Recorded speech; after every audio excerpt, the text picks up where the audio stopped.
अब इतना सब कुछ है, एक सावरकर जी के बारे में सुनिएगा। सर सावरकर जी वो इंसान जो इस दुनिया में दोबारा जन्म नहीं लेगा। ऐसा व्यक्ति बार बार नहीं, सिर्फ एक बार जन्म लेता है। वो जन्म ले चुका, जा चुका, उसका जन्म दोबारा कभी नहीं होगा। अंग्रेज की एक ही इच्छा थी, सावरकर जी अपने आंखों से आंसू बहाए। सावरकर जी को कितना भी टॉर्चर कर मुस्कुराते थे, उसका मुस्कुराना अंग्रेज के लिए जहर का काम करता है। तो उसका रूम को छोटा किया, बाद में बालकनी से छोटा कर दिया। क्यों किया बताती हूँ मैं आपको। पहले बालकनी में पूरा वॉक कर सकता था, उसके बाद बालकनी छोटा किया। अंग्रेजों को पता चला सावरकर जी का कोई मैसेंजर जो मैसेज को पास करता है, उसका रूम को सरप्राइज चेक किया, उसके पीछे जासूस छोड़े गए। हफ्ता बीता, महीना बीता, साल बीता, मैसेंजर ने मिला, अंग्रेज नाराज होकर उसके बालकनी को छोटा किया। अब सावरकर जी अपने रूम से बाहर आते 2 कदम चलते, यहाँ सामने में, और यहाँ जाकर तो 1 कदम चलेगा वो। अब वो नीचे देखे उसके इंजन को हैंग कर रहा है, मगर ये सच है उसका मैसेंजर था, ना तो इंसान ना तो जानवर, एक छोटी सी बुलबुल थी जिसे बहुत प्यार करता था। अब कुछ महीने के बाद अंग्रेज को यह पता चला सावरकर जी अपने रूम में खाना छिपाते अपने मैसेंजर के लिए। उसके रूम को रोज चेक करते थे, मगर कुछ भी नहीं मिलता था, मगर उस रूम में ही रखता था। 3 ईंट की दीवार, एक लोहे का दरवाजा, अंडरग्राउंड नहीं है, मगर उसी में छिपाया। जब उसे खाने के लिए खाना मिलता, अपना खाना झूठा करने से पहले मुट्ठी भर का चावल गोला बनाकर जेब में रखता है। अपनी खाना खाकर बर्तन को साफ कर कर 1 घुट पानी लेकर अपने रूम में चल देता है।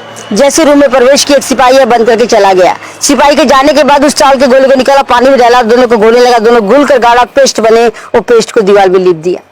अब पानी का इंतजाम कैसे करता है? कैदियों को रात को बंद करने से पहले 2 पॉट मिलता है, खाली वाला, एक पानी से भरा पॉट दिया जाता है, दरवाजा बंद करती है। रात को दरवाजा बंद हो, सुबह खुलेगा। दरवाजा बंद होने के बाद जिस भी कैदी को टॉर्च लगा, दरवाजा नहीं खुलेगा, जो खाली पॉट दिएगा उसमें करेगा, रूम में रखेगा, सुबह खुद निकालेगा। उस रात सावरकर जी को मिला, उसने पानी का कटोरा रखा, अपने टोपी से झाँक दिया। उनको पता था अगले दिन उसका मैसेंजर आने वाला है, तो उसने उसको रख दिया। मगर आधी रात को अचानक, उसी समय आधी रात को सावरकर जी को इतना प्यास लगा, अगर पानी नहीं पिए तो प्यासा मर जाएगा, अगर पी लिए तो उसका मैसेंजर में पानी नहीं है। तो कटोरे का पानी लेकर सोचने लगा मैं क्या करूं जिससे हम दोनों की प्यास बुझे। तो अचानक उसे कुछ याद आया, उस कटोरे को मुंह के सामने ले गया, अपने हाथ की उंगली को टेढ़ा किया और पानी कटोरे में डाला। कटोरे को बहुत करीब ले गया और उस उंगली को झटके से मुंह में लेके गया। उस उंगली में जितना पानी फंस कर उसे पूरे गले को गीला किया, जीभ को गीला किया और सो गया। अच्छा। अगले दिन सूरज की पहली किरण निकली, बुलबुल पहुंची, कहने लगी मैं प्यासी, मुझे पानी। बड़े प्यार से अपने पानी को दिया, पी और कुछ पानी गिरा कर नहाई और फिर जोर से बोली मैं भूखी, मुझे खाना दो। जिस चावल को लिपा था, सूरज की किरण दीवार पर, दीवार गर्म हुआ, वो नरम चावल फिर हार्ड हो गए। उसने उंगली से टटोला, जो शकरदान थे नकुल से कुरेद कर निकाला, कपड़े से पोंछा और जमीन में बिखेरा। वो चुप कर खाई, फिर कहने लगी तेरे हिंदुस्तानियों के लिए क्या मैसेज है? जब वो कविता लिखते थे अपने मुंह से कहते थे, ये बुलबुल भी कहती थी, पूरी कविता सुनाकर फुर से हो जाती है। अब सवाल ये उठता है, लोगों को कैसे पता चलता है कि ये मैसेज सावरकर जी ने ही भेजा है? पूरे वर्ल्ड के अंदर, पूरे हिंदुस्तान के अंदर सावरकर जी अकेला इंसान जिसके कविता के हर अक्षर के 2 से अधिक मीनिंग, ऐसा मीनिंगफुल कविता पूरे दुनिया के भीतर सिर्फ एक ही व्यक्ति लिखता, वो है सावरकर जी। इसलिए ऐसा व्यक्ति इस दुनिया में दोबारा जन्म नहीं लेगा। कहा जाता है कि अंग्रेज था जो सावरकर जी को बहुत टॉर्चर करते थे, अचानक उसका ट्रांसफर हो गया। उस बोर में सामान बांध कर निकल पड़ा, मगर आधे घंटे के बाद देखा गया वो सामान लेकर वापस आ रहा है। अपने सामान को पटका कैदी को बोला सावरकर किधर है?